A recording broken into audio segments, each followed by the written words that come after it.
Mateus capítulo 25.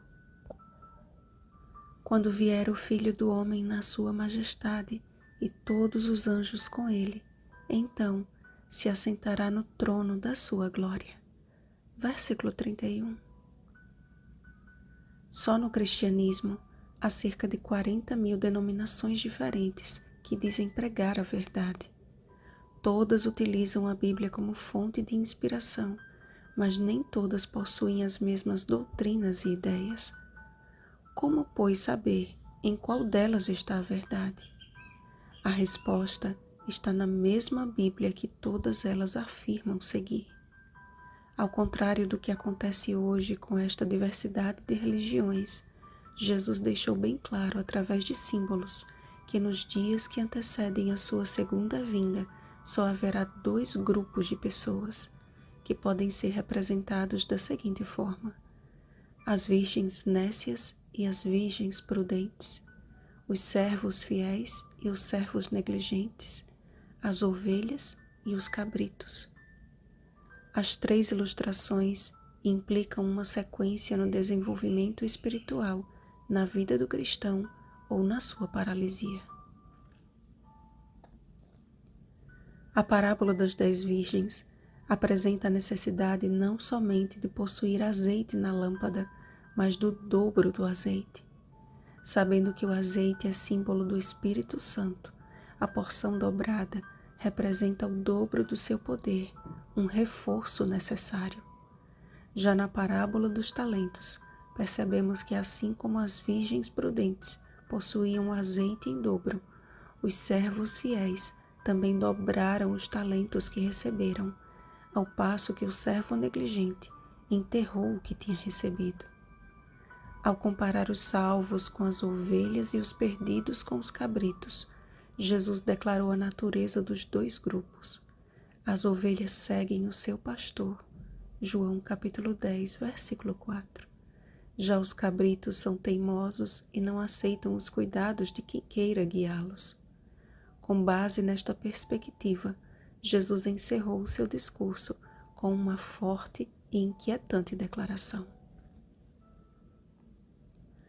A cena do julgamento final é descrita por ele como uma prestação de contas, ou poderíamos dizer, uma prestação de obras. Em Apocalipse, Jesus declarou o seguinte a João: "E eis que venho sem demora, e comigo está o galardão que tenho para retribuir a cada um segundo as suas obras."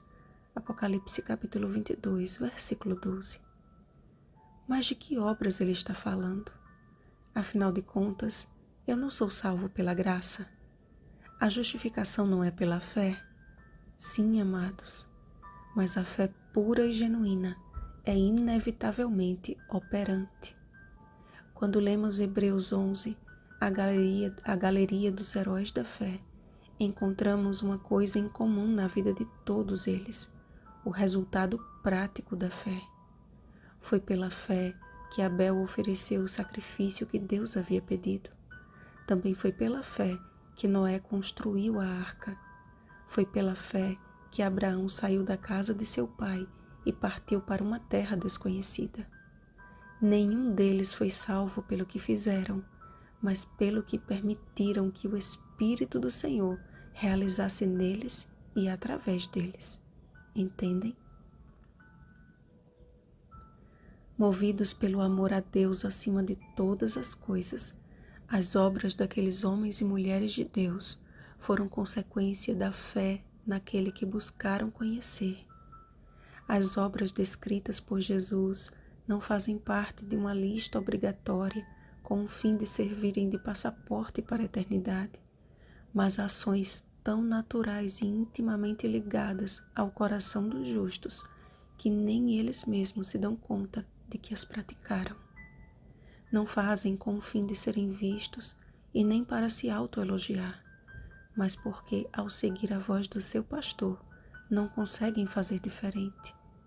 O amor foi escrito em seus corações. A meia-noite está chegando, quando não mais haverá tempo de adquirir azeite.